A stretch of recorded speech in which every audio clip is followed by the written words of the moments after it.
Mana oldindan urilgan Damas avtomashinasining ishini qilishni boshladik bugundan. Damasimiz mana Matiz avtomashinasi bilan lo'qmalab urilgan.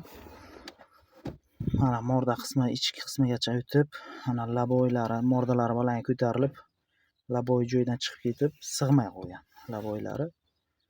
Xo'sh. Mana mashinamizga yangi morda qo'yamiz.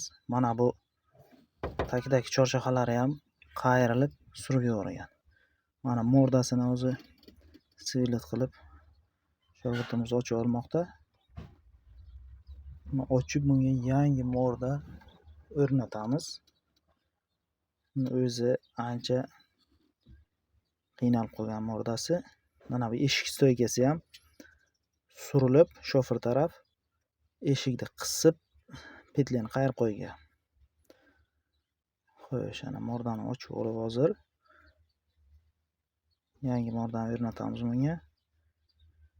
Mana ichki qismlarini hozir ko'rsatib o'tamiz. Mana bu zavodskiy tayyor morda. Fara zazor, oblisovka zazorlari yaxshi chiqadi. Mana ichki qismi mana chorshaxasi qayrilgan va ichkariga qarab bir 2-3 sm surib yuborgan. Pollarni orqaga surib, eshik stoykani ham orqaga surib qo'ygan. Mana shvillerni ochib olib, bunga yangi shviller qo'yib, xo'sh, ana chorshaxasini ham bir donasini almashtiramiz. Tortib tayyorlab oldik. Ana endi buni hozir eshik zazorni joyiga keltirib oldik. Eshik qisilib qolgan edi. Stoykani ichki qismidan oldinga italab, santimetrlarni o'lchab joyiga keltirib oldik. Xo'sh, mana bu bir dona chorshaxasini mana shu yerda o'rnatamiz hozir. Xo'sh, ana bu ichki qismi отдельно, ustki qismi отдельно. Yangidan olinni. Bu bo'lsa, originali bo'lsa, bundan da sifatliroq. Bu yangisi uncha ham sifatli emas. Mana mordasini qo'yib oldik. Mordalari yaxshi joyiga joylashdi. Eshik zazorlari, ana tummalarini joyiga qo'yib, chorshaxalarini, zazorlarni qo'yib oldik. Mana bu taraf zazor kelishi yaxshi. Mana bu taraf ozgina to'g'ri kelmayapti. Buni endi mashinada ozgina to'g'rilab, damkrat berib to'g'rilab olamiz. Mana to'g'rilab oldik. Svarkalarni qilib, laboylarini tashab ko'rdik, hammasi joyiga bo'ldi. Mana endi germetikalarni qilib, tachitlarni qilib, shpakilovka va kraskalarni qilib olamiz nasib bo'lsa. Mana kelishlari yaxshi bo'ldi. Eshiklarni qo'yib, zazorlarni yana bir bor ko'rib oldik, keyin svarka qildik.